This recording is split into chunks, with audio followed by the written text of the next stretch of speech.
शेवटी तू माझं ऐकलं नाहीसच.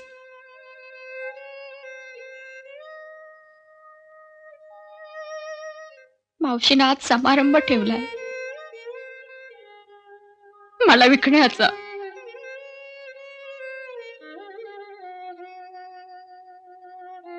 चार चौघीसारखं लग्न करण्याचा अधिकार मला नाही. का का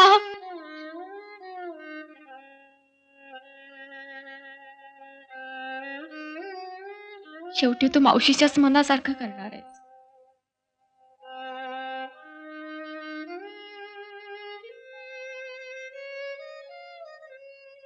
ठीक आहे.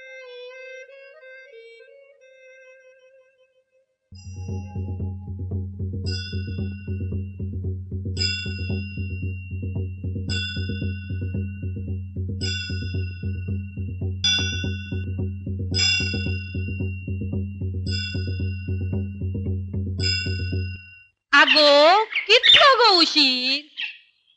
बाबली शेठ वाट पळून पळून आत्ताच गेले.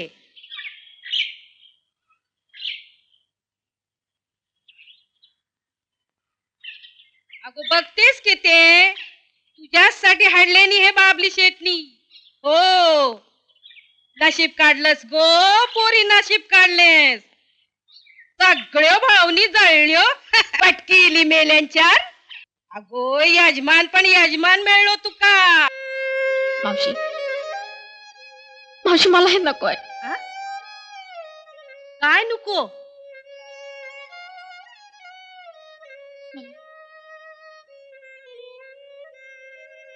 मला लग्न करायचं का चार चौघींसारखं. लग्न.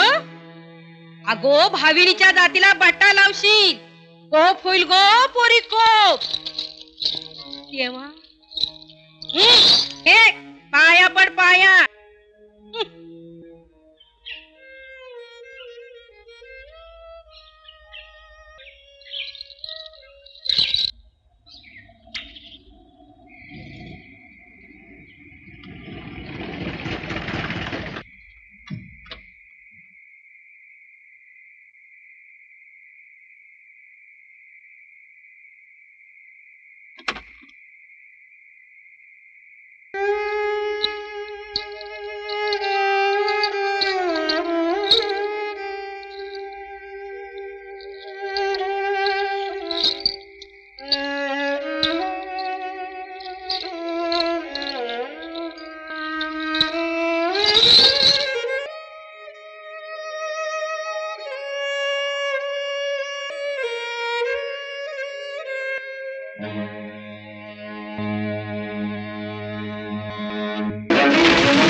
नाव काय तुझं?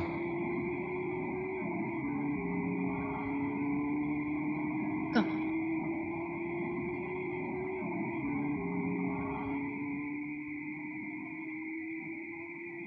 माझ्या बरोबर येताना भीती नाही वाटत?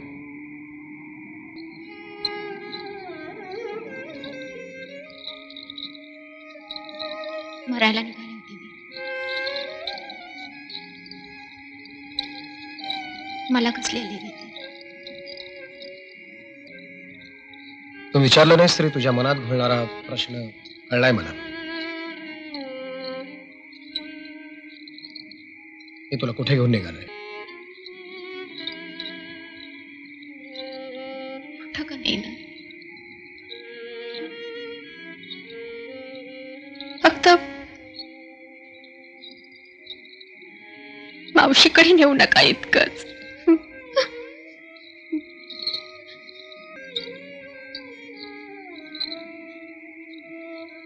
हे घुंगरू कशाला घेतलेत बरोबर?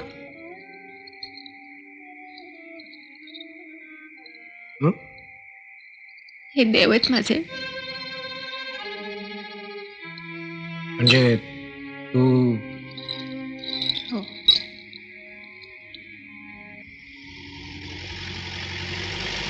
ये, उठ.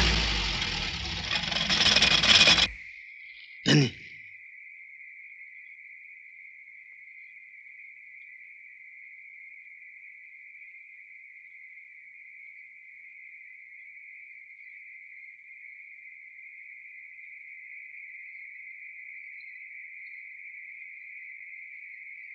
ये ना.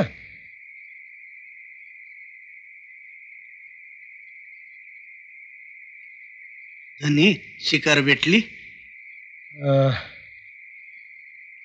नाही मिळाली. हं. हे बघ, जी. यांची व्यवस्था आत करायची. जी. चा. आणि माझी गादी बाहेर.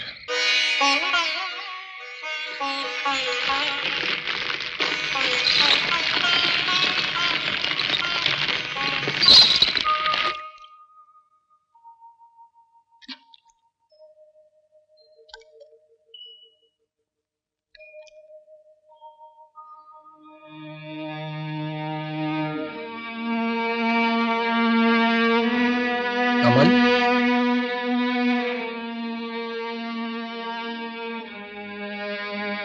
कुठं आणलं मला?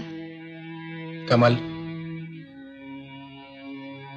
खर तर घरी जाऊन मोठ्या थाटामाटानं तुझ्याशी लग्न करण्याची इच्छा होती माझी. पण मी जागीरदार,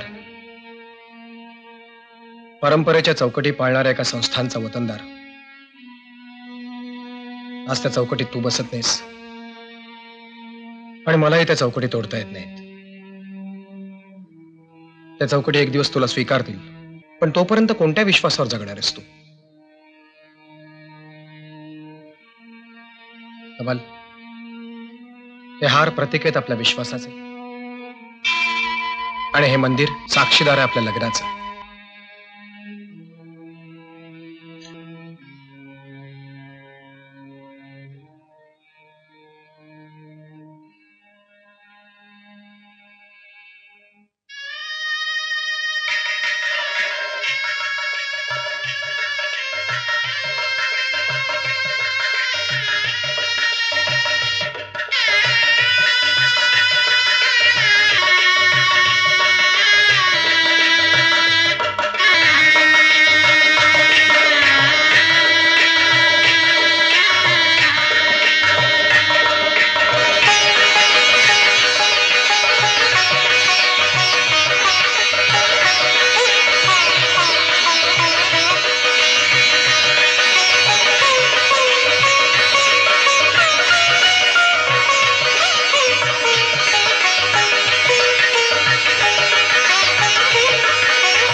ये.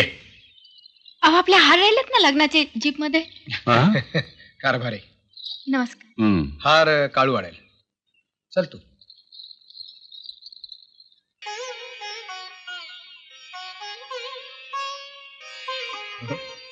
तुला यातलं हवं ते घे. घे.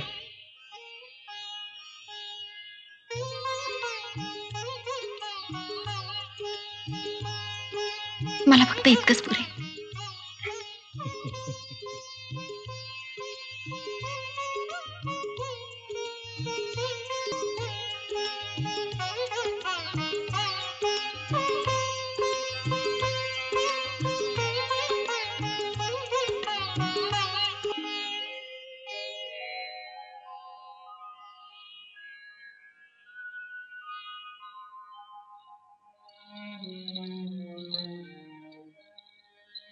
मला हवं होतं ते संसाराचं स्वप्न अकल्पितपणे पुरं झालं. यापुढे आपला ऋणानुबंध संपला.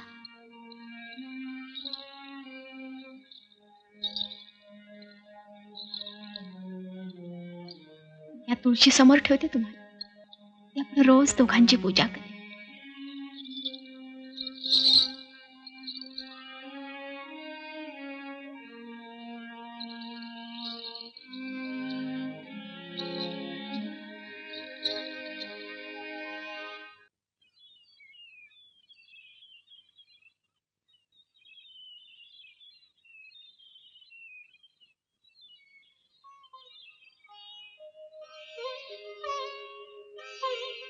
कसला एवढा विचार झाला?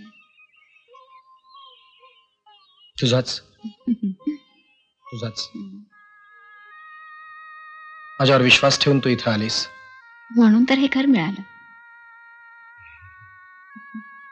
आणि या घरानं आजपर्यंत फक्त माझा एकटेपणाच पाहिला. अनेक वेळा असा इथे येऊन बसतो आणि तासन तास त्या समोरच्या अथांग समुद्राकडे पाहत बसतो मी. कमल, ती किनाऱ्यावरची बोट पाहिलीस? त्या बोटीसारखं आहे माझं आयुष्य. एकाकी, निर्जीव, भयान.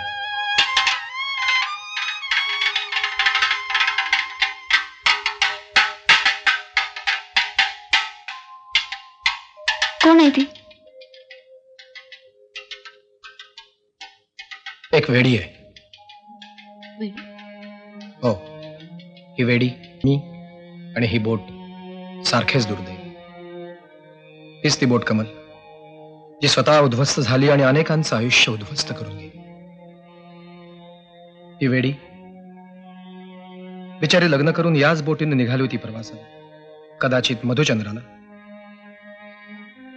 अपघात झाला त्या क्षणी इथल्याच कुठल्या तरी सुशोभित पलंगावर आपल्या जोडीदाराबरोबर रमली असेल बिचारी. पण पुढच्याच क्षणी आपलं संपूर्ण आयुष्यच उद्ध्वस्त होणार आहे याची कल्पना काय? किनाऱ्याला जिवंत पोचल्यानंतर किती आनंद झाला असेल बिचारी. आणि पुढच्याच क्षणाला तिला दिसलं आपल्या जोडीदाराचं छिन्न विछिन्न झालेलं प्रेम. कमल,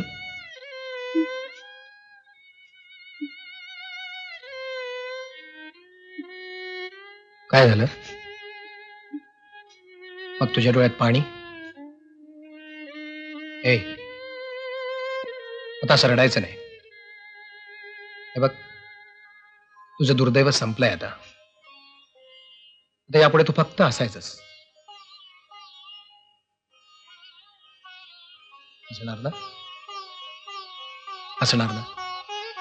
माझ्यासाठी हसणार ना? हं? हं? हसणार ना? हं? हं?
अरे हो रे बाबा.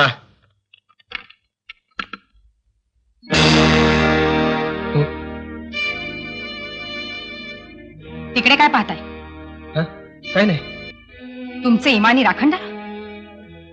तुम्हाला वर्दी देऊन सावध करण्याची संधीच मी त्यांना दिली नाही. म्हणजे तुमची इथली सगळी हुकूमत आता संपली. नुसती हुकूमतच नव्हे तर तुमची मनमानीही आणि तुमचं माझं नातं देखील. राधा, बस. हे बघ, मी हे सगळं सांगण्यासाठी इथं मी अशी यावेळी आले. हे बघ राधा, आता तुझी मनस्थिती ठीक नाहीये. तू प्रवासावरून थकून आलेली आहेस. तू असं कर, तू थोडी विश्रांती घे, आराम कर. आपण आता सकाळी बोलूया ना. काय बोलायचं? बोलण्यासारखं उरलंय काय आता? त्याच त्या फुलतात. पुन्हा तीच समर्थन. माझा अवसान उसरणार. सगळं समजून उमजून पुन्हा मीच तडजोड करणार. गेली 10 वर्ष हा सगळा छळ मी मुकाट्याने सहन करत आली. पण आता माझी सहनशक्ती संपली. माझा निर्णय पक्का झालाय. घटस्फोटाचे सगळे कागद तयार करून मी कारभाऱ्यांकडे दिले. त्याचा निर्णय लागेल तेव्हा लागेल. पण तुमचा माझा संबंध आजच संपला. राधा, अगं असं काय करतेस? आपण दोघं नवरा बायको देवाप्रमाणाच्या साक्षीने एकत्र आलो. कशाला देवा ब्राह्मणांचं नाव काढताय? देवा ब्राह्मणांच्या डोळ्यात धूळ फेकून राक्षस विवाह केला तुम्ही माझ्याशी. आमच्या गडगंज इस्टेटीवर डोळा ठेवून माझ्या वडिलांना फसवलं. माझ्या डोळ्यात धूळ फेकली आणि आमच्याच पैशाच्या जोरावर माझ्या शेजावर रोज नवी सबत आणली. पण राधा, माझं तुझ्यावरच प्रेम आहे. कशाला चांगले शब्द विटाळताय? अहो, तुमचं प्रेम केवळ स्वतःवर, माझ्या इस्टेटीवर, माझ्या पैशाच्या जोरावर तुमच्या सगळ्या गमच्या. त्याच मी आता संपवणार आहे. उद्यापासून तुमचा इथल्या काडीवरही अधिकार राहणार नाही. बस, आता सगळा फैसला कोर्टातच.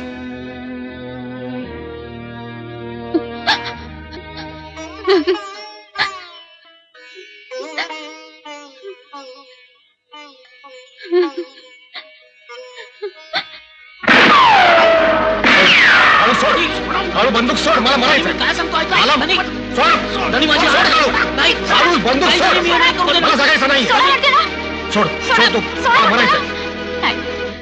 काय झालं तर माझा जीव तुम्ही वाचवलाय.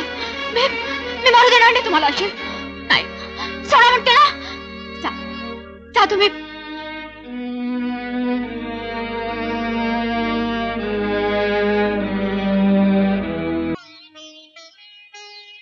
हे सर्व सोडून जायचं ठरवलं की तुम्ही.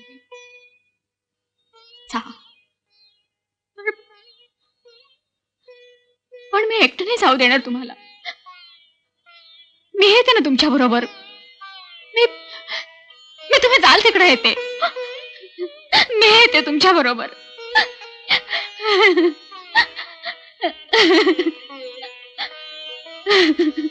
कमल,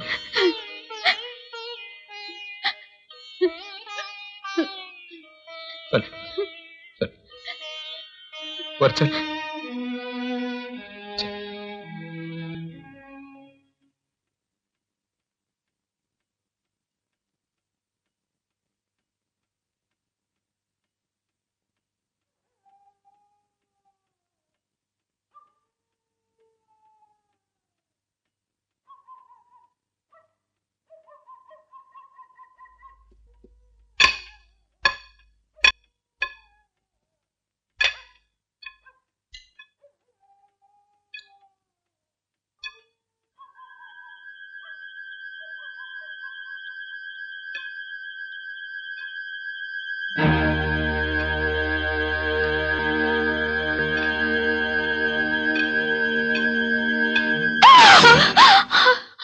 काय का? काय झालं? काय झालं? काय घाबरलीस?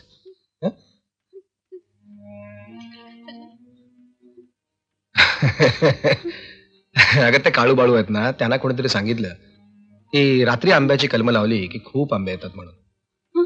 त्यांना कोणीतरी कलम दिली ते लावतात. काय झालं? तुम्ही कुठे गेला होता? मी जरा काळूला वाड्यावर पाठवायला गेलो होतो. जाऊ दे तो विषय. झोपूया आता.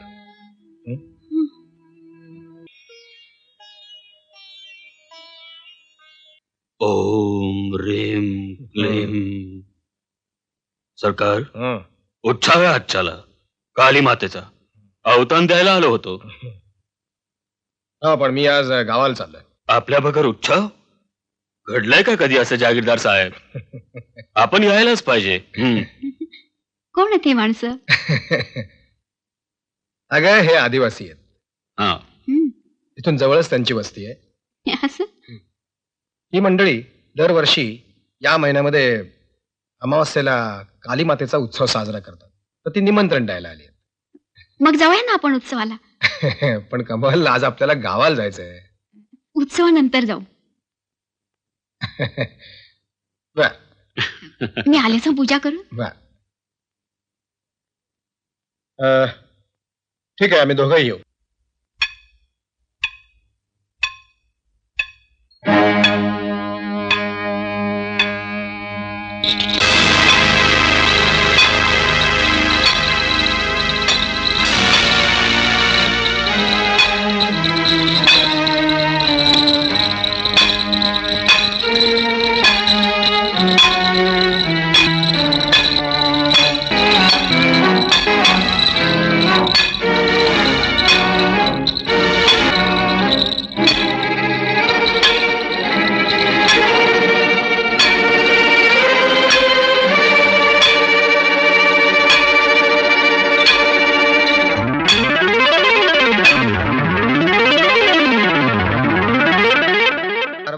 जी, काय काम काढलंय आज?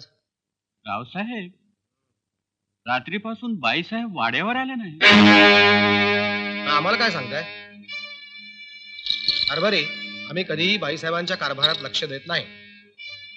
नाही, पण रात्री वाड्याहून निघताना म्हणाल्या होत्या की बंगल्यावर जाते म्हणून. आल्या होत्या ना काल रात्री, पण गेल्या लगेचच. म्हणूनच काळजी वाटते. रात्रभर त्या बाहेर कधीच राहिल्या नाही. हे बघा कारभारी, तुम्ही माझ्या डोक्याला त्रास देऊ नका. आणि त्यांची काळजी घेण्याकरता त्यांनी तुम्हाला नेमलाय ना. जी, मग तुम्हीच बघा. आणि पुन्हा या असल्या फालतू गोष्टी करता इथं बंगल्यावर येऊ नका. बर.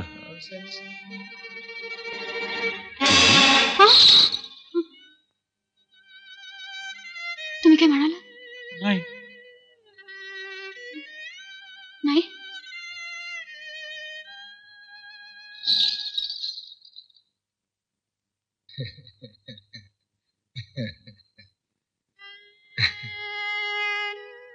काय ग, तुला काय झालं? काही हं? नाही. बरं, चला आटप लवकर, आपल्याला जायचं ना उत्सवाला. हं? आटप लवकर, कपडे बदलून तयार हो.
या डंखाची धुंदी न्यारी जहराची का भीती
का मारलं तुम्ही आमच्या बाईसाहेबांना? का तुम्ही कोण केला? हो तुम्ही का? मी नाही. तुम्ही आहात. नाही, मी नाही मारलं. हो तुम्ही कोण आहात?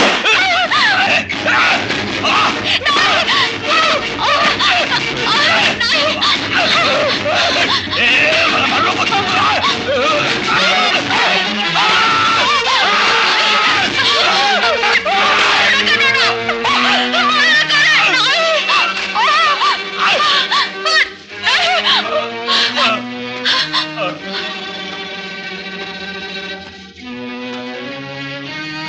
अरे काळ्या, तू मेला असेल आता. थोडा करा, कमलला सोडू नका.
परत सापडला चोरा. मी चोर नाही आहे. असं चोरट्यावानी येतोय रातच्याला आणि चोर नाही वैर चोरा. अहो मी स्त्री. असं तुम्ही इतके मस्त झोपलेला होतात म्हणून मी तुम्हाला उठवलं नाही. कुणालाही झोपेत न उठवणं म्हणजे पाप नाही का? अरे पण त्याच्या परीस मोठं पाप तू करतोयस. ते कोणतं बुवा? मला एक सांग, हॉस्टेलात रातच्याला यायचा टाइम काय? 10. आता वाजले किती? 12. 12 वाजले ना? चल तुझे वाजवतो 12. सुप्रिटेंडेंट साहेबांकडे चल. ठीक आहे चला. चाल. तुमचे पण वाजवतो 12.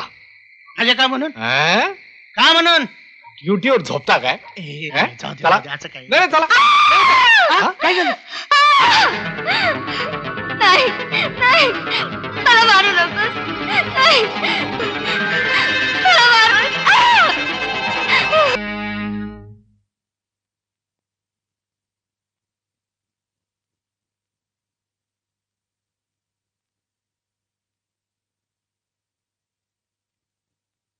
निशा, हो तुझ्या शुद्धीवर आल्यावर तिला कॉफी दे प्लीज. बरं देते. आपण डॉक्टरला बोलवूया का? त्याचा काही उपयोग नाही. गेली 4 वर्ष बघते मी तिला. मधून मधून हे असेच झटके. पण असं का बोलते ती? काय दिसतं तिला? तिला आठवलं तर ती आम्हाला सांगेल आणि सांगितलं तर आम्हाला कळेल. डॉक्टर एन्झायटी न्यूरोसिस म्हणतात आणि गप्प बसतात. तिचे आई वडील अगदीच निष्काळी दिसतात. अशा मुलीला हॉस्टेलला कशाला पाठवायचं? तिला आई वडील नातेवाईक कुणीच नाहीत. सॉरी.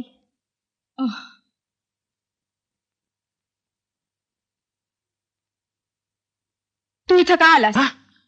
अहो बाई केवढ्या मोठ्याने किंकाळी ऐकली मी. यायला तुला नाही नको. म्हणाले मी. मॅडम मी पण किंकाळी ऐकली म्हणून मी धावत आलो यांच्या मागे. तुला असले कायदे माहित नाही? पुरुषांनी इथं यायचं नसतं. अहो पण बाई मी तर इथला. तुझी गोष्ट वेगळी आहे. कळलं काय? आपली गोष्ट वेगळी आहे. अच्छा अच्छा अच्छा. अरे पण तू का आला? मॅडम तिला चक्कर आली की नाकात तिच्या ड्रॉप्स टाकायला लागतात. तिचे ड्रॉप संपले होते. मी घेऊन आलो होतो. एवढे जर तुम्ही तिला दिले तर इकडे, प्लीज. इकडे. आम्ही बघतो. तू हो बाहेर. I am sorry. बाहेर.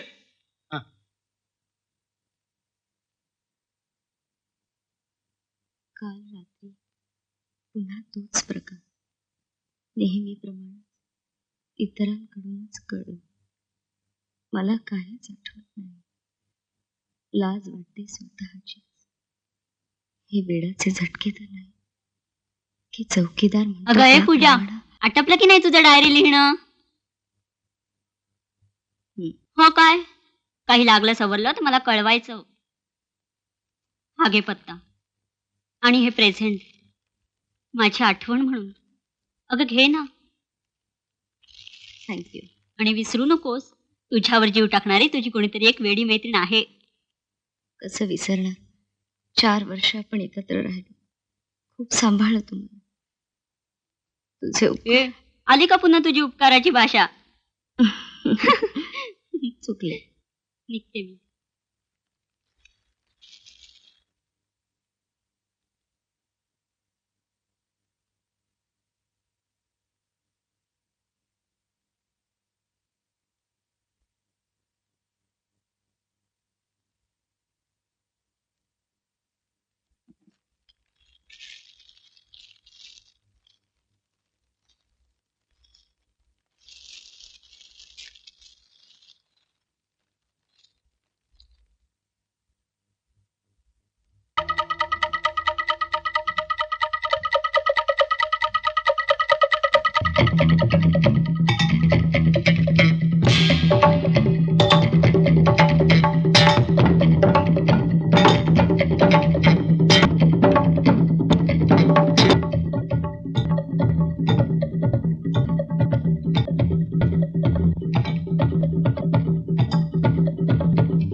घाबरली तू एक काम कर पूजा, गळ्यात एक बोर्ड बांध, ते भागूबाई आहे, मला कुणी घाबरवू नये.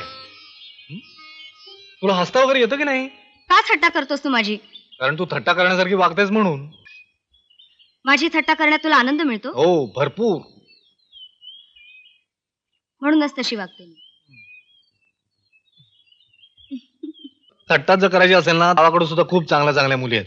म्हणून तर तिकडे निघालोय मी. येतेस कुठे? आमच्या गावाला? मी तिथे काय करणार? माझं थोबाड बघत बस. तुझी अशी बडबड करत बसण्यात काही अर्थ नाही. माझी गाडी चुकेल. चालतो मी. हेच सांगायला आला होता?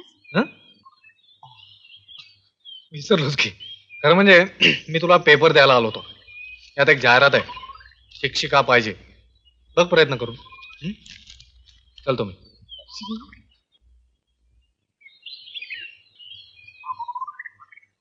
ए पोरा, काय चाललंय कुठं गम इकडे? पकडला का नाही? पकडला का नाही तुला? हो. काय रे, कायदा ठाव आहे, पोरींच्या हॉस्टेलात पोरांनी यायचं नाही. काय हे काय रे? 5 रुपये. मागल्या टायमाला काय म्हणलं होतं तू? 10 रुपये देईन. तसं नाही. चांगला पोरगा आहे यो, चांगला पोरगा आहे. पोरी लई भाग्याची आहेस बघ तू. गरीबाचं पोर आहे, पण याची गरिबी याच्या अभ्यासाची आड कधी नाही आली. लई कष्ट केले यानं, रात दूध घातली, प्रेस मध्ये काम केली, दुसऱ्याची पुस्तकं घेऊन अभ्यास केला याने. नंबर सुधी काढलाय बघ त्यानं. लई गुणी पोरगा, लई आत येऊ का? या ना. आज आपण लय खुशीत आहे बरं का पूजाबाई. का? पत्र आलंय मला श्रीच. माझ्याबद्दल काय लिहिलंय? माझ्या पत्रात तुमच्याबद्दल काय खरं नाही का? खरं म्हणजे श्रीने तुम्हाला सेपरेट पत्र लिहायला पाहिजे होतं, बरोबर? जाताना म्हणाला होता 8 दिवसात पत्र लिहितो म्हणून. काही खरं नाही. अरे अरे अरे अरे, केवढा चेहरा पडलाय. जरा हसरा करा. तुम्ही हसरा करा आणि मी बघा काय देतोय ते.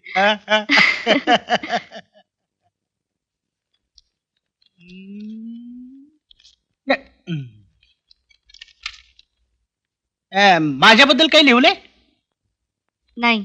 का बरं? श्रीचं पत्र नाहीये, आणि नोकरीची ऑर्डर आहे. बरं बरं बरं बरं, मग आपल्याला पेढे पाहिजे बरं का? नक्की नक्की. अरे वा वा, पेढे मिळणार आपल्याला. श्रीला कळवते मला नोकरी मिळाली म्हणून.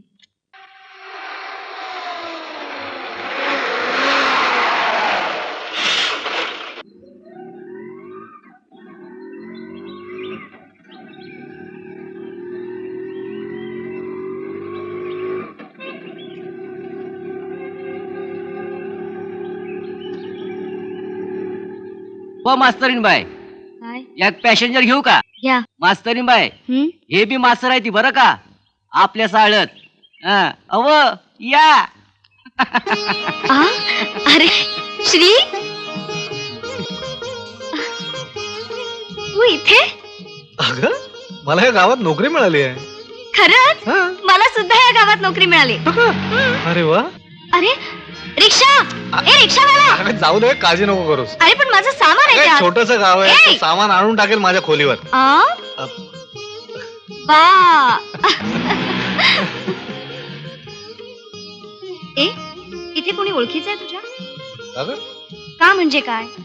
आता नोकरी करायची इथे, राहायला घर नको का शाळेतच मुक्काम ठोकू? तू काय व्यवस्था केली? मिळाली मला एक खोली. ए, मग माझ्यासाठी पण बघ ना. बघूया. त्यापेक्षा तू असं का नाही करत पूजा? काय? माझ्याच खोलीवर का नाही येऊन राहत? नाही, आता नाही. आता नाही? नंतर. नंतर केव्हा? लग्नानंतर. नंतर? तू लग्न करणारच माझ्याशी? मग काय करणार? आता नोकरी लागली, लग्न तर करावंच लागणार आहे कुणाशी तरी. मग तूच काय वाईट आहेस? थँक्यू पूजा. तर विचाराव, आजच्या जेवणामध्ये एकंदर 6 वेगवेगळे पदार्थ तयार करण्यात आलेले आहेत. त्याचं वैशिष्ट्य असं की ऑफ साइडला हे जे 5 पदार्थ आहेत ते 5 वेगवेगळ्या प्रकारांनी सादर करण्यात आले असून हा ऑन साइडला जो एकच पदार्थ आहे तो एकाच वेळेला 2 वेगवेगळ्या ढंगांनी सादर करण्यात आलेला आहे. आणि तू तर मेल्या नुसता चवीचा कोंबडा. अरे पोरीनं स्वतः राबून एवढा चांगला स्वयंपाक केलाय आणि तू नावं ठेवतोयस. अरे अरे घे. वा, तिला येऊन 1 दिवस झाला नाही तर तिचीच कड घ्यायला लागली आहे. हो. जयराव, मुलगी मोठी चाणाक्ष दिसते. स्वयंपाकाच्या निमित्तानं आईच्या पोटात शिरू बघतीये. अरे पोटाचं काय, तिनं तर काळजालाच हात घातलाय. आई चला जेवायला. अगं तुमचं होऊ दे, मग बसेन मी. ते काही नाही, आमच्या बरोबर जेवायलाच हवं तुम्ही. अगं जेवेल ती मागव. अच्छा, म्हणजे श्रीच्या वडिलांचं जेवण झाल्याशिवाय जेवायचं नाही असंच ना?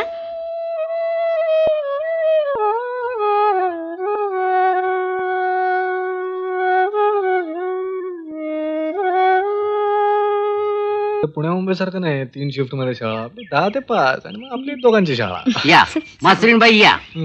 ही तुमची शाळा. तुमच्यासाठी वर्ग खोलून ठेवलाय. आमचा सासरा चपराशी आहे बघा. तुमचं लग्न झालं? व्हायचंय. चला या. पूजा मी काय रिक्षा बंद वाटतात? धंदा लॅक. धंदा स्लॅक.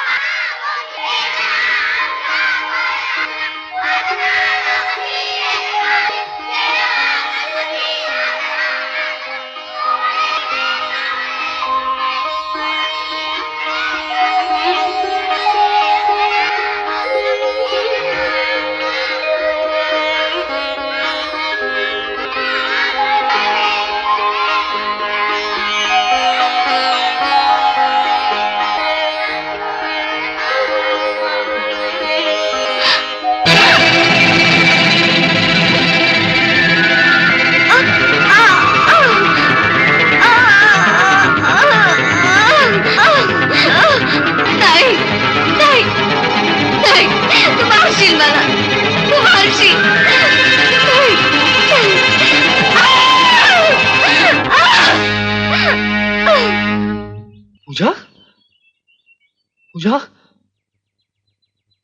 ए पूजा, पूजा, अब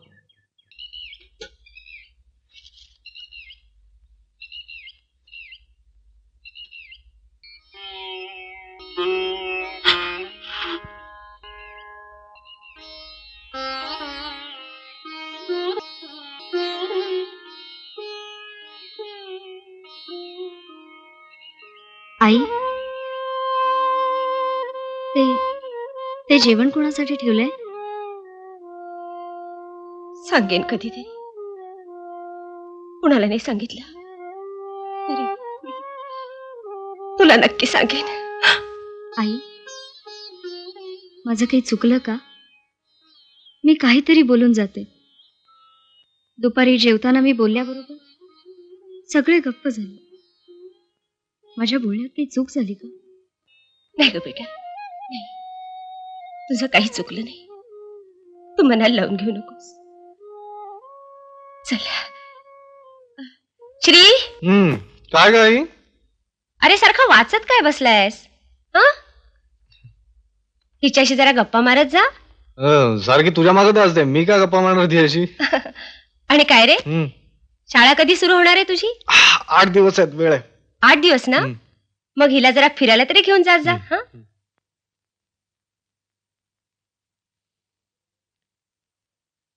काय मासरण बाई, येणार का?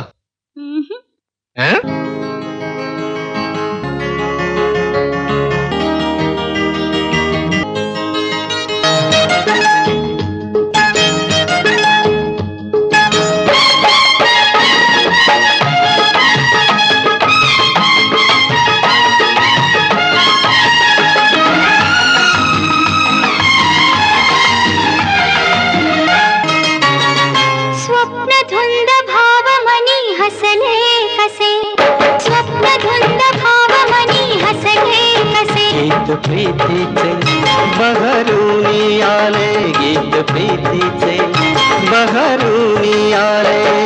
सूर सूर अंतरीचे जुळले असे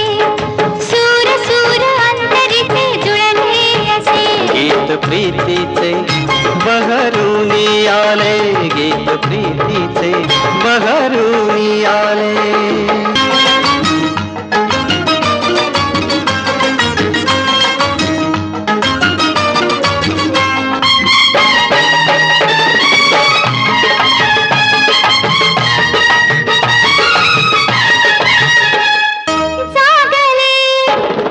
कोशातले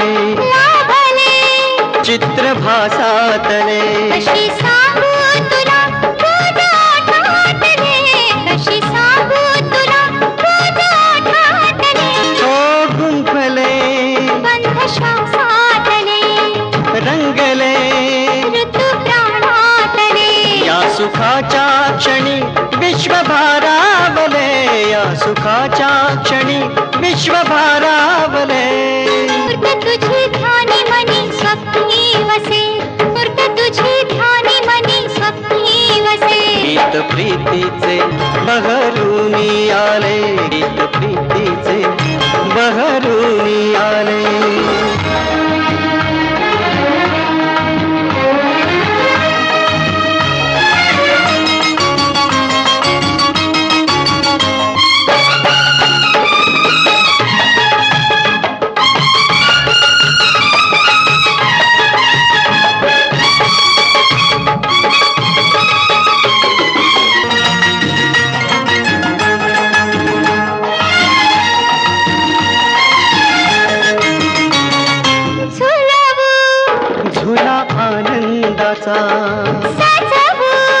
साज संसाराचा प्रीतीची बासुरी दरवळे अंतरी प्रीतीची बासुरी दरवळे अंतरी फुलवू स्वप्न ते वादळी नटवू स्वर्ग या भूतली साथ ही राहू दे जन्म जन्मांतरी रंग रंग जीवनात फुलले असे रंग रंग जीवन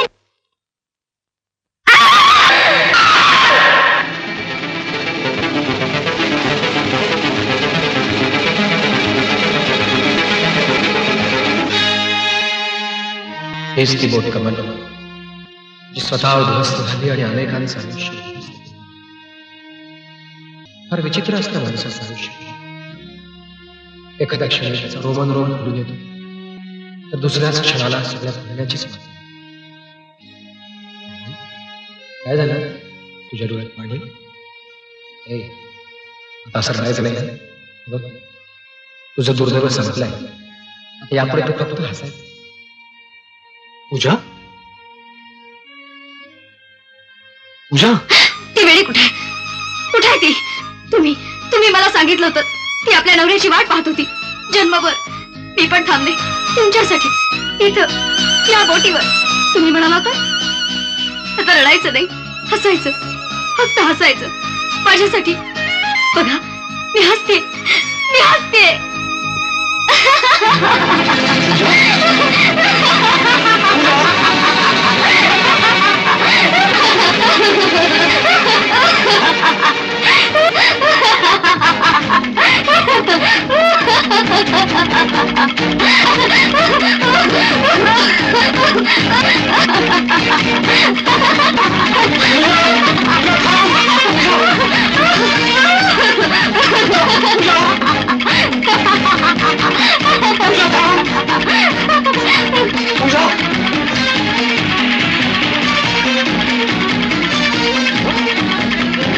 पूजा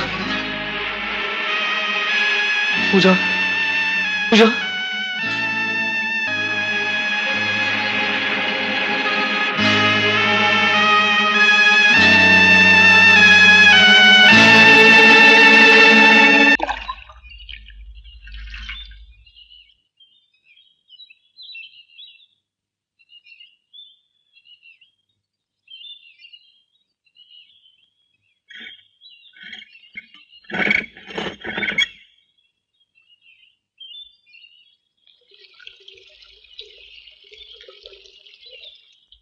पण मी म्हणते तिला त्या बोटीजवळ घेऊन जायची तुला गरजच काय होती? पण आई मी काय बोलू नकोस. तुला पटणार नाही माझं, पण पण आज 20 वर्ष झाली तुझ्या मावशीला जाऊन. अजूनही ती माझ्या स्वप्नात येते. डबा वाजवत, कपड्यांची लत्तर झालेली. स्वप्नात सुद्धा मला तिची ती दशा बघवत नाही रे. फार गोड स्वप्न होती तिची, अगदी तुझ्या पूजासारखी. लग्न ठरलं होतं तिचं. एक दिवस समुद्रावर फिरायला म्हणून गेली आणि काय झालं कोण जाणे. वेडी झाली.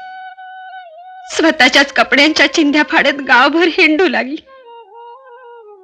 आणि शेवटी त्या चिंध्यांचा गळफास लावून गेली बिचारी.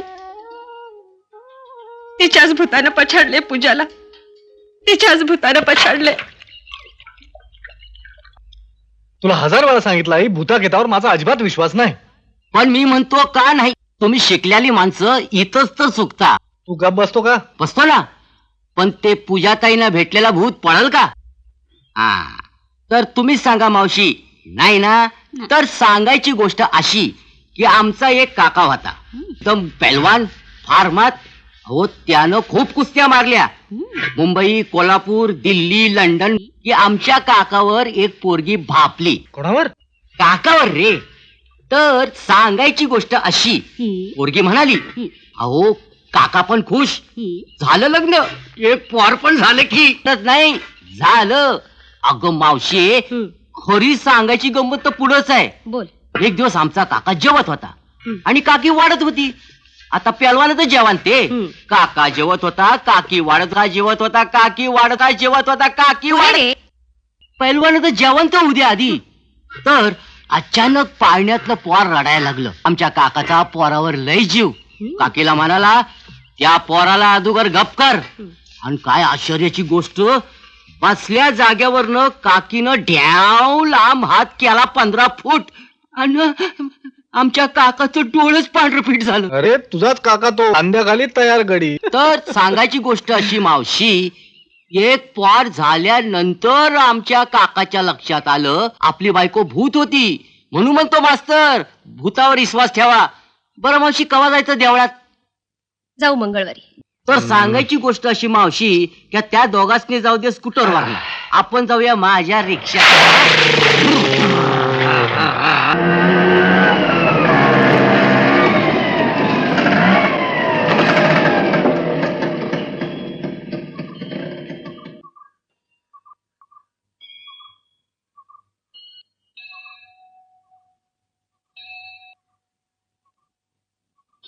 अरे श्री, आम्ही आलोय बरं का. मावशीला देवळात घेऊन जातोय, तुम्ही माग ना या. हा, चल मावशी. पूजा, चल चल ना.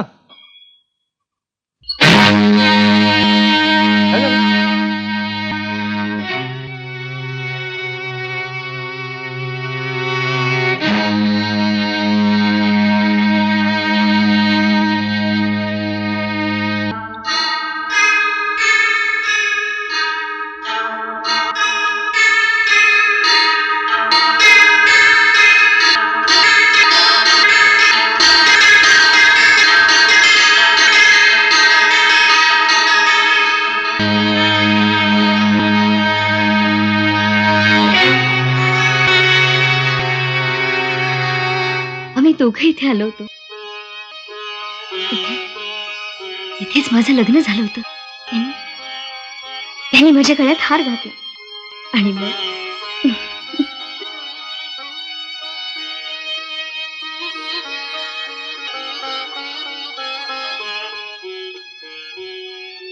पूजा.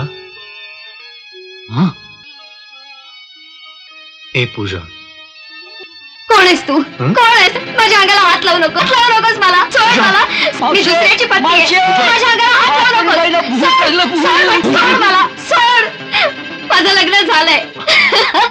माझं लग्न झालंय. माझं लग्न झालंय.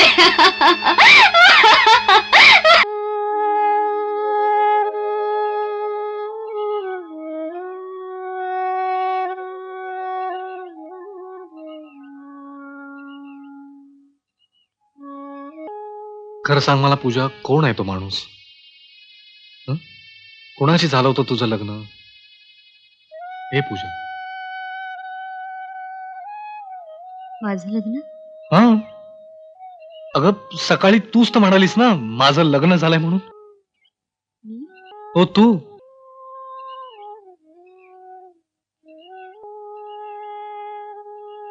तू असं काय करतेस पूजा? कोणाची भीती वाटते तुला? इथं आल्यापासून बघतोय तू तू सारखी गोंधळलेली घाबरलेली. तू तू काहीतरी लपवतेस माझ्यापासून. नाही रे श्री, विश्वास ठेव माझ्यावर. पण मग तू असं का वागतेस? माझं मलाच कळत नाही. पण मी तरी काय समजू पूजा? त्या दिवशी त्या काळूला पाहिल्यावर तो तुला ओळखीचा वाटला. समुद्रावर गेलो तर ती बोट पाहून तू अचानक घाबरलीस काय, किंचाळलीस काय? आणि आज देवळात तर तू कमालच केलीस. काय मास्तर, कोण आहात का घरात? आ? मी कारभारी. नमस्कार कारभारी. नमस्कार. या ना या. आला. आत या. अरे खुर्ची कशाला आणलीस? बरं. बसा. आ, काय कशी आहे तब्येत रावसाहेबांची? छान आहे. अरे त्यांचाच निरोप घेऊन आलोय मी. तुम्हा सगळ्या शिक्षक वर्गाला चहा पानाचं आमंत्रण आहे. हा. मास्तरीणबाई आहेत ना? हो आल्यात. हा. तर उद्या ठीक 10 वाजता तुम्हा सगळ्यांना चहा पानाचं आमंत्रण आहे. कळलं? येऊ मी? नाही नाही नाही, चहा घेऊन जा. अरे चहा नको, काय आहे, सगळ्यांना आमंत्रण द्यायची आहेत मला. नाही नाही बर यायचं. हो.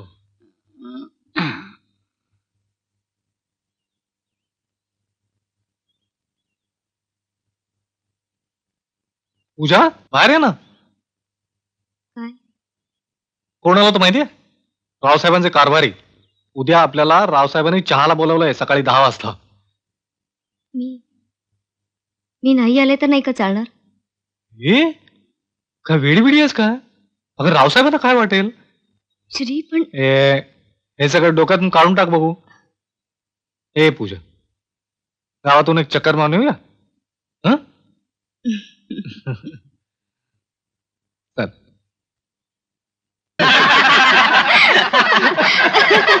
अशी भाग्यवान माणसं थोडीच असतात श्री सारखी. म्हणजे अहो तुम्हाला माहित नाही, अहो कॉलेज संपलं आणि लगेच नोकरी. अहो नुसतं एवढंच नाही, नोकरी आणि छोकरी. काय श्री, मग लाडू केव्हा देणार? लाडू चहा तर घ्या. बोलावले दोघांना. चला समीर जर जाऊन येतो. चहा घ्या ना. चल.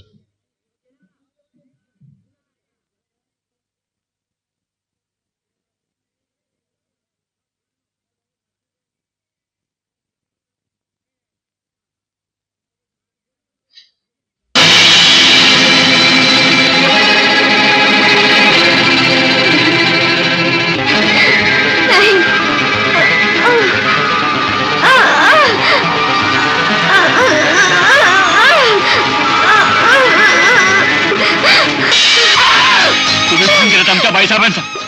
मी नाही खून केला. तुम्ही खून केलाय तुम्ही. मी नाही खून केला. मी नाही खून केला. मी नाही तुमचा खून केला. मी नाही तुमचा खून केला. तुम्हाला बंदुकीने मारलं आणि खड्ड्यात पुरलं. मी नाही तुमचा खून केला. मी पाहिलं. मी नाही मारलं तुम्हाला. मी नाही मारलं तुम्हाला. मी नाही तुमचा खून केला. मी नाही तुमचा खून केला. मी नाही मारलं तुम्हाला. मी नाही तुमचा खून केला. मी नाही खून केला. मी नाही खून केला.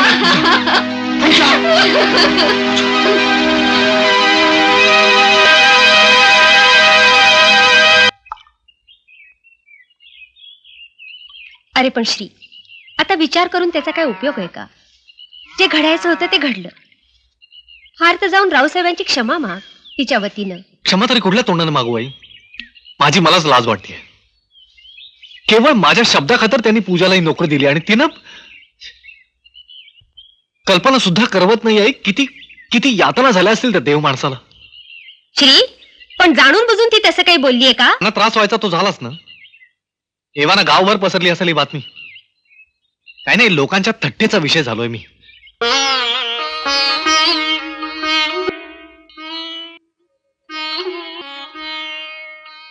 श्री, मी जाते. पूजा, ए पूजा, कुठे निघालीस तू? क्षमा करा आई. श्री, माझ्यावर रागवू नकोस रे.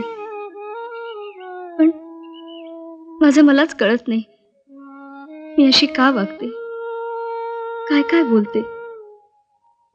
मग तुला तरी कसं सांगू? काही सांगू नकोस. तू खोटं बोलते. श्री, एक वेळ माझा अपमान सहन केला असता मी, पण हिनं रावसाहेबांचा अपमान केलाय. रावसाहेबांचा. त्यांनी माझ्यावर मुलासारखं प्रेम केलं. त्यावेळी त्यांनी आधार दिला नसता तर आज कुठेतरी हमाली करताना दिसलो असतो मी. माहितीये, तुझ्यामुळं आज मला त्यांना तोंड दाखवायची सुद्धा लाज वाटते. त्याबद्दल तू देशील ती शिक्षा मी भोगेन, पण माझ्यावर खोटेपणाचा आरोप करू नकोस.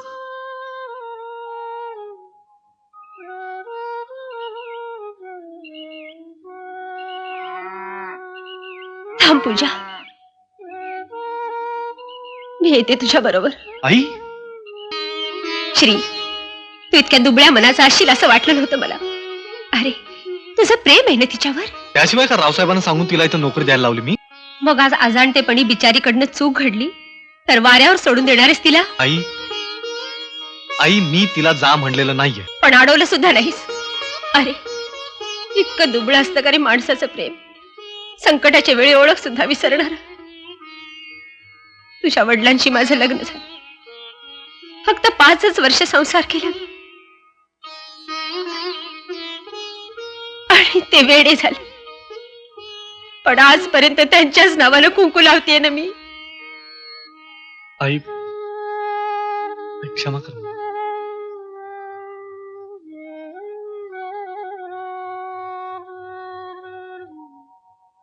अरे, आजच तर तिला तुझी गरज आहे.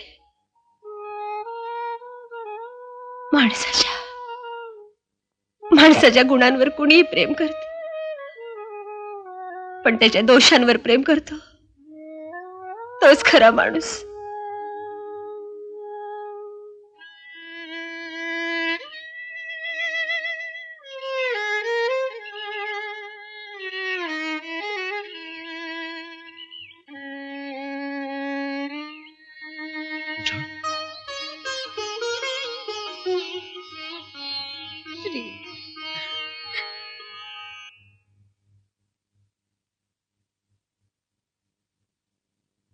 काय कारभारी, तुमचा घोडा फार पुढे धावतोय. आवरा जरा. होय रावसाहेब.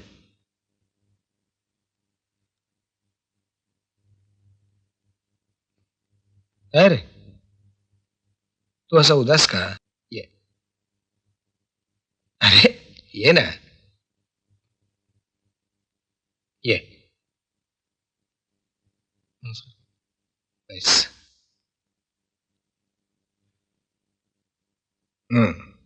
काय झालं? रावसाहेब, तुम्ही माझ्यावर रागवलं तर नाही ना? तुझ्यावर रागवलं? आणि ते कशाबद्दल? नाही, त्या दिवशी पूजा जे बोलली ते. पूजा? हा हा हा, ती शिक्षिका. अरे, ते मी केव्हाच विसरून सुद्धा गेलो. आणि ती म्हणाली म्हणून लगेच काहीचा खून होणार आहे काय? चल वेडा. अरे, ती काय जे बोलली ना त्याचं नाही मला काही वाटलं. पण काय रावसाहेब? अरे श्री, मी असं ऐकतोय की तू आणि ते नॉट बॅड, नॉट बॅड. हा, म्हणजे आमचा मुली बघण्याचा त्रास वाचला. काय देवांजी?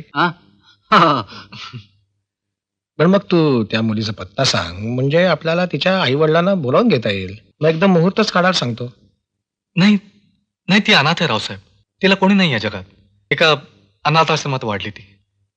अतिशय हुशार. आणि त्यामुळे स्कॉलरशिपवर आपलं सगळं कॉलेज शिक्षण पूर्ण केलं तिने. तसं तसं तुमच्या जीवावर मी. अरे श्री, मी तुझ्याकरता जे काही केलं ते सगळं आपुलकीनं केलं. आणि म्हणूनच मला असं वाटतं की लग्न ठरवण्यापूर्वी तू मला विचारायला हवं होतंस. माझं चुकलं रावसाहेब, मला क्षमा करा. पण छे छे छे, अरे तू मला विचारलं नाहीस, त्याचं नाही मला काही वाटलं. पण श्री, मला ती मुलगी जरा विचित्र वाटली. होय रावसाहेब, ती हॉस्टेलमध्ये होती ना तेव्हापासून तिलाही असं होतं. हॉस्टेलमध्ये रात्री ती अशी झोपेत किंचाळून उठायची, घाबरायची, आणि तिचा दुसरा दिवस त्याच अवस्थेत जायचा, अशा विचित्र अवस्थेत. पण हल्ली तिचे भास जरा जास्तच वाढले. तिला दिवसात सुद्धा असे भास होतात. परवा तो आपला काळू तिला चक्क ओळखीचा वाटला. आता काळूला तिनं कधीतरी पाहिलं असणं शक्य आहे का? समुद्रावर घेऊन गेलो परवा, तर ती बोट पाहिली आणि म्हणाली इथली वेडी कुठे आहे, आणि बेशुद्ध पडली रावसाहेब. आईला वाटलं तिला काहीतरी भूत बीत लागला असेल, म्हणून तिला घेऊन माळावरच्या देवळात गेलो. तिथं काय म्हणाली ठाऊक आहे? इथं माझं लग्न झालंय म्हणे.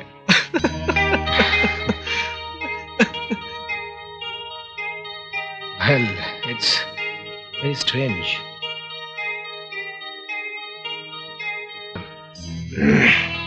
म्हणजे माझ्या औषधाची वेळ झाली. आणतो रावसाहेब. चल खेळ रे.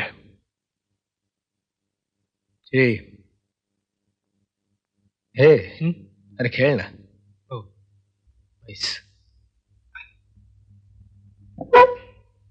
तो तुझा मातलेला घोडा सांभाळा.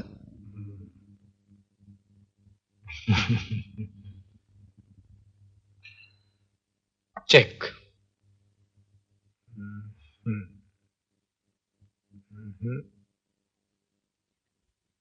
बाय द वे, तुम्ही एवढी डिटेल चौकशी का करताय? म्हणजे माझा मुलगा तिच्या प्रेमात पडलाय ना, आय सी. म्हणून आपला मुलीची चौकशी करावी. फारच चांगली मुलगी आहे. तिला आई वडील नाहीत. आमच्या इकडे एक अनाथाश्रमाचे चालक संचालक आहेत, नित्यानंद गुरुजी. तिथे एका टांगेवाल्यानं तिला 6 वर्षाची असताना आणून सोडलं. मग मॅट्रिक पर्यंत ती तिथंच होती आणि गेली 4 वर्ष आमच्याच हॉस्टेलवर होती. आमची पूजा ताई म्हणजे एकदम हळवी पोर आहे बघा साहेब. पर देव तरी कसा वाईट बघा, झाड लागले हो पोरीला. चहा घ्या ना. ठीक आहे. आणि श्री, तिच्या तब्येतीबद्दल डॉक्टर काय सांगतात ते मला तातडीने कळव. चलतो मी राव.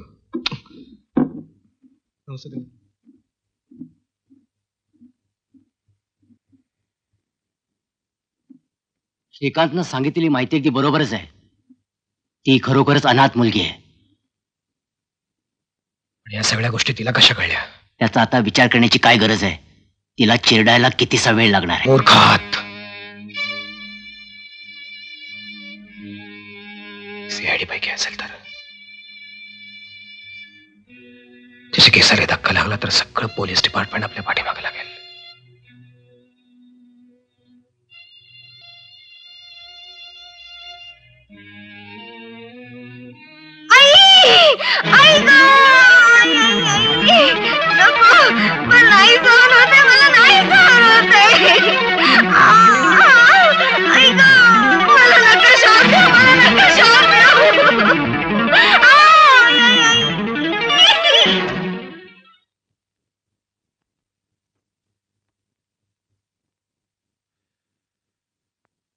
श्रीकांत, दिस केस इज लिटिल कॉम्प्लिकेटेड. लाखात एखाद्यालाच अशा तऱ्हेचा आजार होतो. पण डॉक्टर, तिला नक्की काय होतंय? कसल्या तरी भीतीनं पछाडलंय तिला. We call it anxiety neurosis. पण यावर उपाय? उपाय? वेल,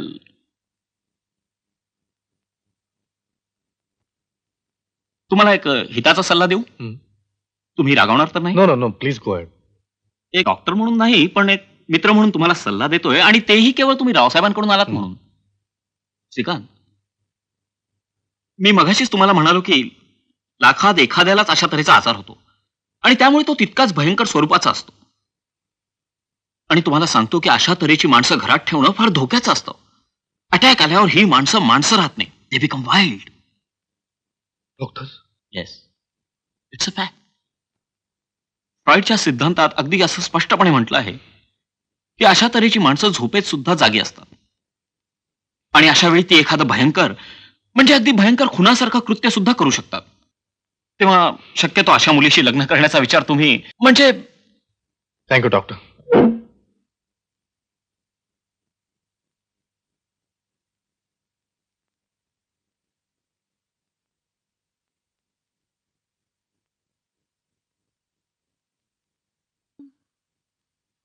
पूजा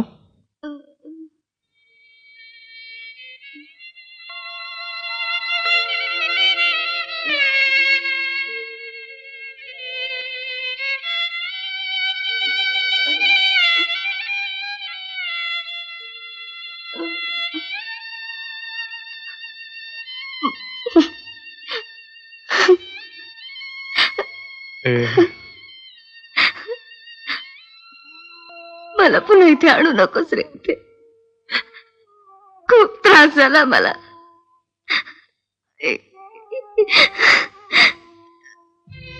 डोकं दुखते रे. बरं वाटेल ना? मला नाही बरं व्हायचं.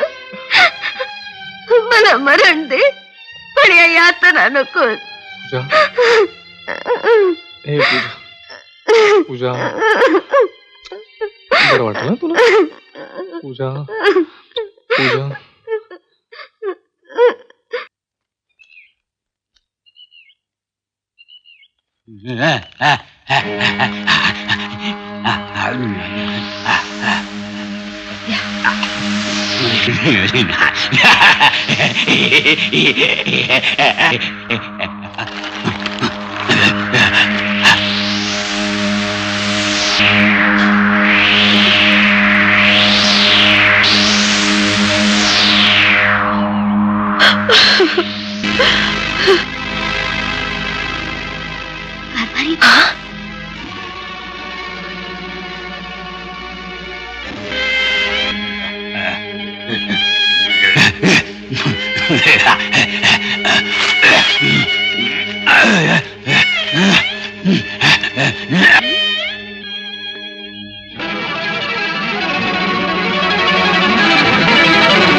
तुमच्या मालकीने. ते नाही खून केला. ते नाही खून केला. ते नाही खून केला तुमच्या मालकीने.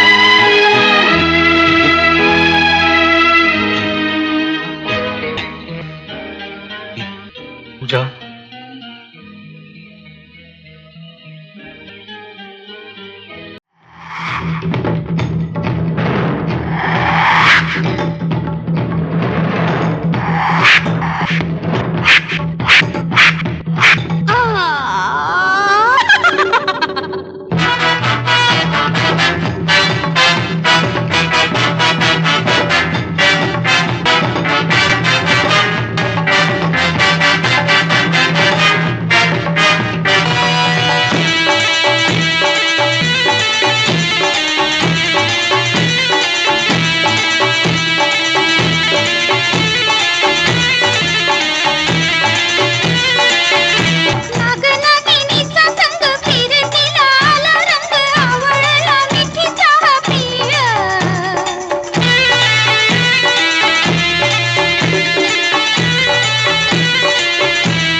मालकीनबाईंचा चष्मा. चष्मा. मी बंदुकीचा आवाज ऐकला. बंदुकीचा आवाज. अरे काळ्या, मेला असेल तो आता. सोडा त्याला. कमलला सोडू नका.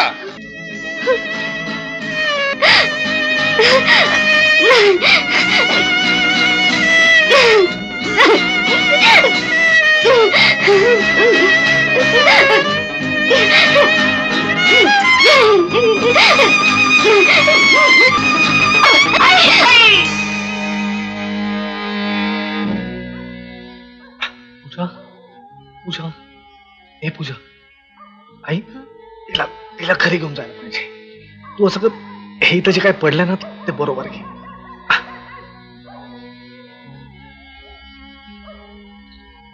अरे हे कवटी आणि घोंगरे आहेत रे. सुदेत, तू ते सगळंच बरोबर घे. चल चल लवकर.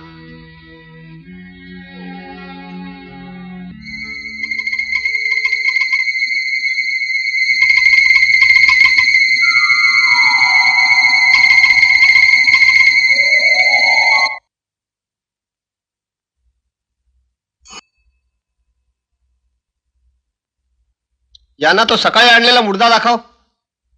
चला.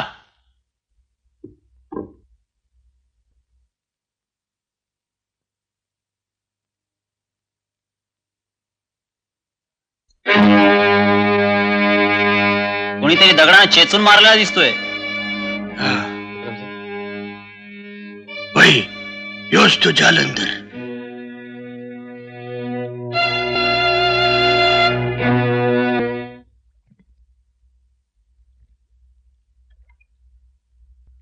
आई, माझं आटपलं. तुम्ही जाता का आंघोळीला?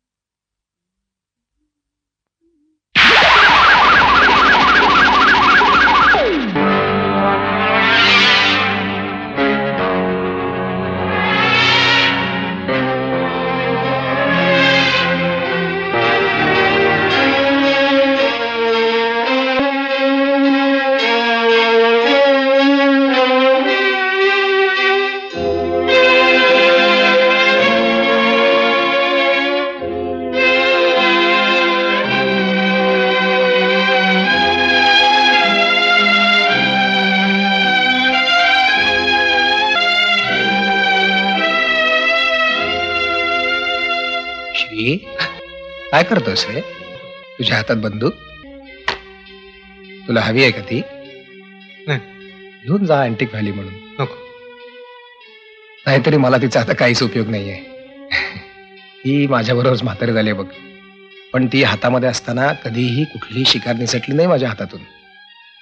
वाघ, डुकर आणि हरण सुद्धा. चल तुम्ही.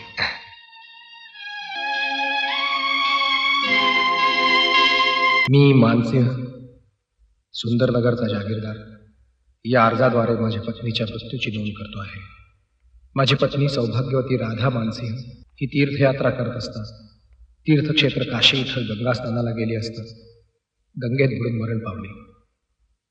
आमचे संस्थानचे कारभारी श्री भास्कर बळवंत महाजन त्यावेळी तिच्यासोबत होते. त्यानेच मला ही दुःखद वार्ता पत्रानं कळवली.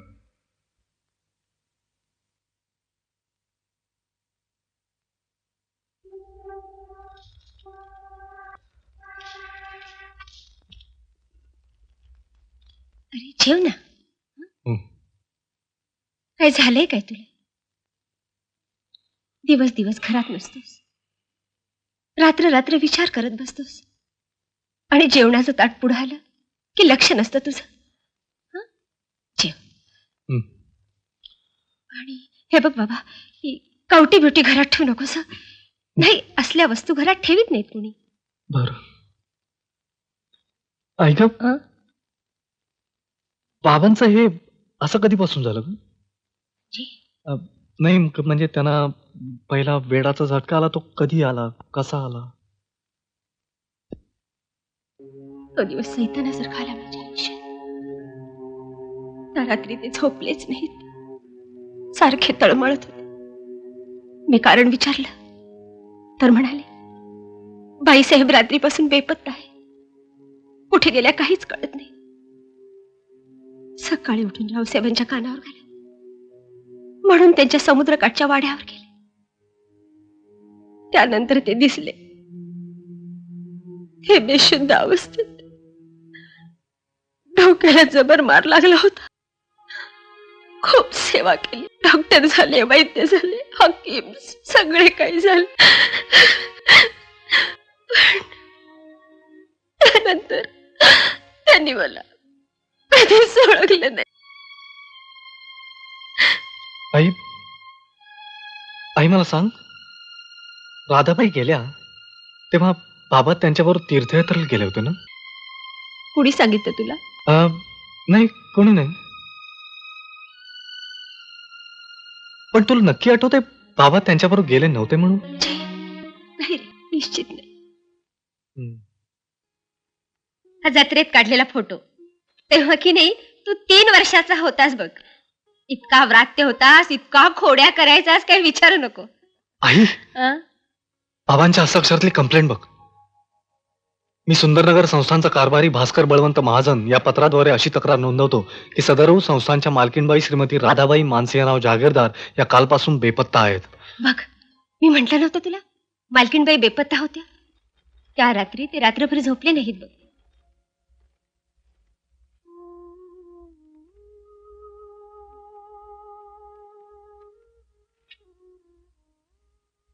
काय रे? मालकीनबाईंनी घटस्फोटासाठी केलेला अर्ज आहे.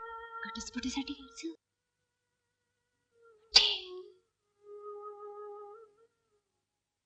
पूजा वेडेपणात म्हणाली होती की मालकीनबाईंचा खून झाला म्हणून. नाही आई, पूजा जे बोलते, जसं वागते, ते फक्त वेडाच्या भरात नाहीये. मी तिला इतकी वर्ष पाहतोय, तिच्या वागण्यामध्ये मला एक विचित्र सुसंगती दिसते. छान, तुम्ही इथे आहात काय? मी सगळ्या खोल्या शोधून काढल्या, म्हटलं गेलेत कुठे? ए श्री,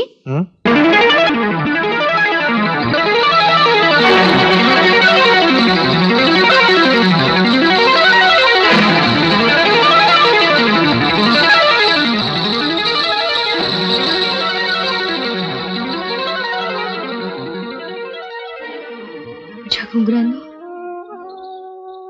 ऋणानुबंध संपवला म्हणून रागावलात ना? क्षमा करा, क्षमा करा तुमच्या या वेड्या कमलला.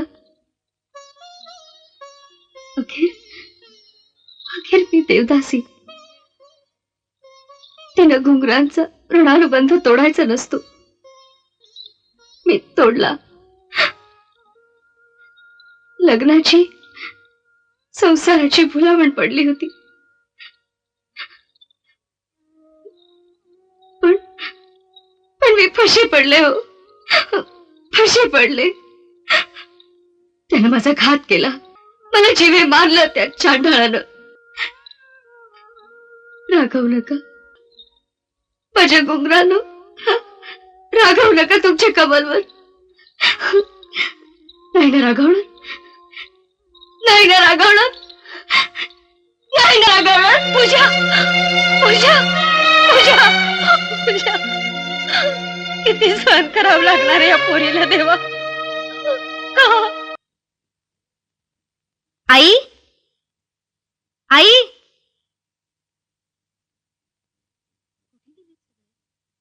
दिवे गेले.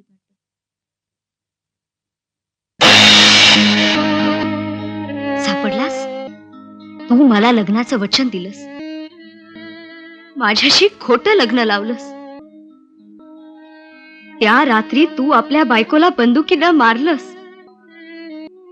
तुझं पाप मला कळलं म्हणून मला दगडांनी चेचून मारलंस, मला दगडांनी चेचून मारलंस, मला दगडांनी.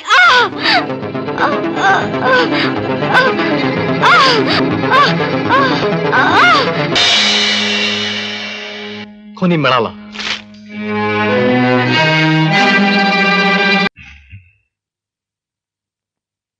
दिवाणजी जी तुम्ही असं करा श्री नाही नाही श्रीकडे नंतर पाहता येईल.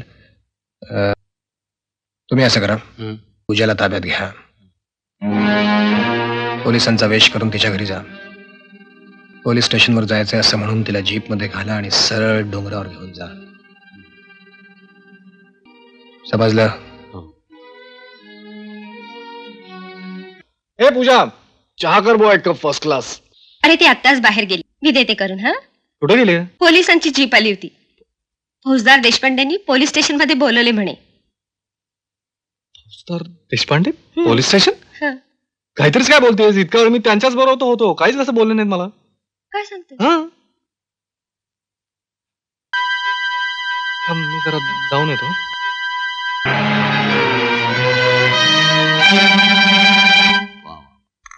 पूजाताईंचा आज काय रोबा. पोलिसांच्या जीप मधनं आयटी चालल्या होत्या. मागं पोलीस पुढं पोलीस राणीवाणी चालल्या होत्या. काय रे? पूजा आली? नाही, काय झालं? नक्कीच तिला कोणतरी पळवून नेलंय.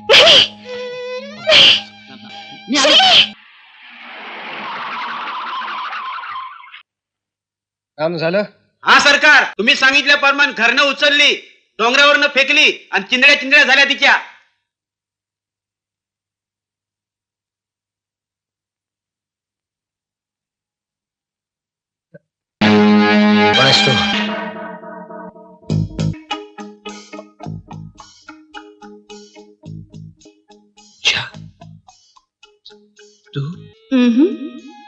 पूजा नाही, कमल. आठवलं? मी आत्महत्या करायला निघाले होते, तू वाचवलं.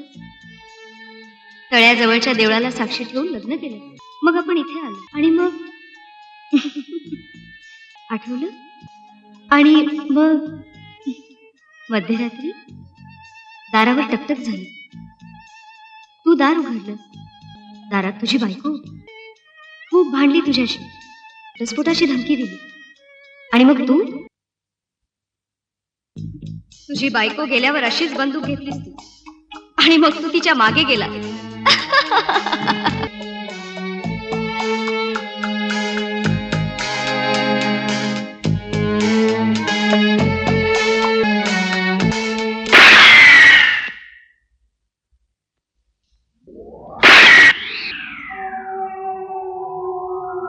असंच मारलं होतंस तू बायकोला.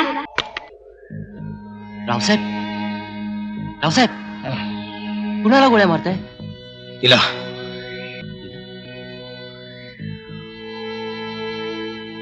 इथे तर कोणीच दिसत नाहीये. ती काय कुठे आहे रावसाहेब?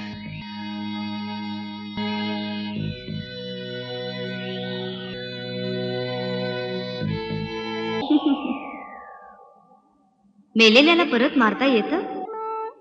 मला मुक्त कर, तुझ्या बायकोला मुक्त कर, तुझ्या बायकोला मुक्त कर. त्यांच्या अस्थींचं गंगेत विसर्जन कर. पण मी असा नाही, तू असा नाहीस. तुला चालता येतं. राधेच्या वडिलांना, तुझ्या सासऱ्याला तू मारलंस, त्यावेळी त्या केसमधून सुटण्यासाठी तू हे जन्मभराचं सोंग घेतलंस. कमलच्या आणि आपल्या पत्नीच्या अस्थींचं विसर्जन कर. मग मी तुला कधीही दिसणार नाही. येणार ना?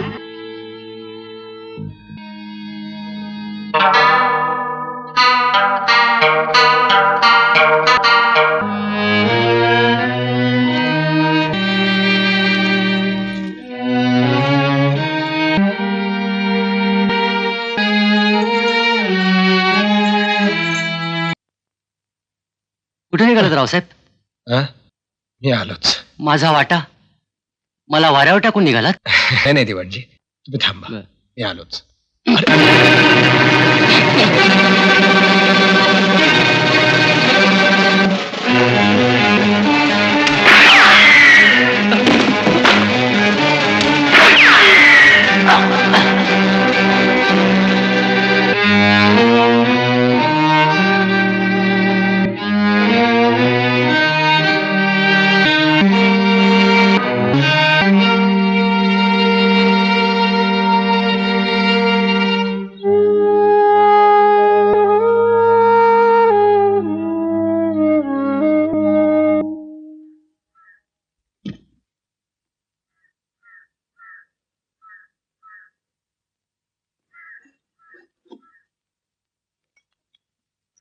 जीभ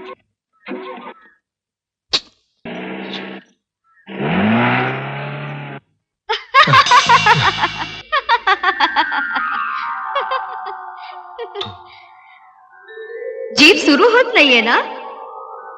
मला मुक्ती दे, त्याशिवाय तुझी सुटका नाही. गोळ्या घालणार आहेस? मरायला मी काही कारभारी नाही. तू का माझ्या मागे लागलीस?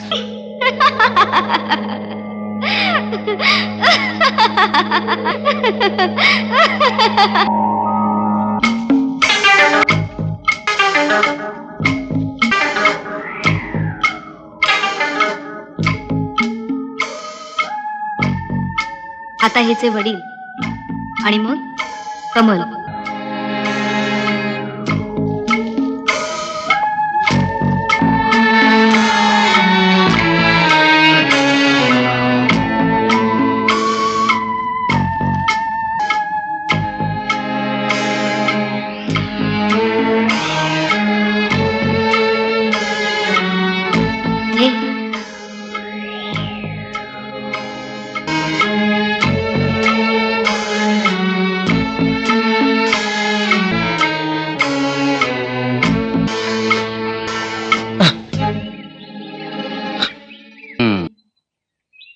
हे दिवाणजी, कारभारी मेले नाहीत. ते एक नाटक होतं. या नाटकाची सुरुवात ज्या दिवशी मी श्रीच्या वडिलांना कारभारी म्हणून ओळखलं तिथून झाली. कवटीत सापडलेल्या गोळ्या, तुझ्या बंदुकीचा आकार, राधाबाई गंगेत बुडून मेल्याची तुझ्या सहीची नोंद, श्री या वडिलांच्या हस्ताक्षरातला बाईसाहेब बेपत्ता झाल्याचा अर्ज, राधाबाईंची स्वाक्षरी असलेला घटस्फोटाचा अर्ज, श्रीनं तुझा फोटो मला दाखवल्यावर आणि वेळोवेळी वेडाच्या झटक्यात मी जे जे बोलले त्यातून श्रीनं सुसंगत गोष्ट तयार केली. इन्स्पेक्टर देशपांड्यांना ऐकवली, मिळालेला पुरावा सादर केला आणि यापुढे तुझ्या प्रत्येक हालचालीवर पोलीस आणि श्रीची नजर होती. मला ठार मारण्यासाठी तू वेषांतर करून कारभाऱ्याला व तुझ्या साथीदारांना पाठवलंस. मला ठार मारण्याचा प्रयत्न केल्याच्या आरोपानं जन्मठेप, फाशी होणार हे इन्स्पेक्टरने सांगितल्यावर कारभारी घाबरला. तू आम्हाला मदत केलीस तर तुझ्या गुन्ह्याचा सहानुभूतीने विचार करू असं सांगितल्यावर कारभारी तयार झाला. खरे सूत्रधार रावसाहेब असल्याचं, राधाबाईच्या वडिलांना ठार मारल्याचं व तुझा लंगडेपणा खोटा असल्याचं सांगितलं. कारभाऱ्यानं तुझ्या बंदुकीच्या गोळ्या काढून रिकामी काडतूस ठेवली. तुझ्या गोळ्यानं मी मरत नव्हते, पण कारभारी मेला, त्यामुळे मी भटकता आत्मा आहे अशी तुझी खात्री झाली. तू कमलला मुक्ती दे, तुझ्या बायकोला, सासऱ्याला मुक्ती दे. या आमच्या सापळ्यात तू बरोबर अडकलास आणि स्वतः सारा पुरावा पोलिसांच्या हाती दिलास.